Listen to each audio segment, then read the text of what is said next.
হাই friends, কি খবৰ আপোনালোকৰ? নিশ্চয় সকলোৰে খবৰ ভাল। আৰু মই এতিয়া গৈ আছো পথাৰলৈ। মানে আমাৰ ধান খেতিৰ চাৰিওফালে জংঘল হৈছে, তাকে চাফা কৰিবলৈ গৈ আছো। আৰু এইফালে চাওকচোন সূৰ্যটোৰ পাৱাৰ। নাজানো আৰু সূৰ্যটোৱে কাৰ খঙত এনেকুৱা কৰিছে। বোধহয় সূৰ্যটোৰ পত্নীৰ লগত কাজিয়া চলি আছে।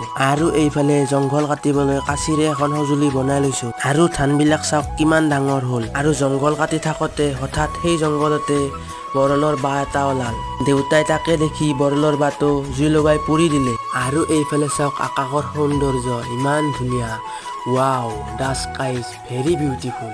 আৰু এতিয়া পথাৰৰ পৰা ঘৰলৈ আহিলো। আৰু আমাৰ ঘৰটোৰ কাষতে চৰকাৰে দিয়া পকী পায়খানা এখন বনাই আছো। আৰু পায়খানাখনৰ পিছত এইটো হৈছে পায়খানাখনৰ গাঁটা।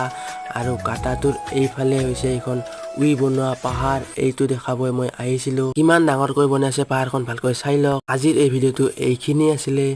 বাই।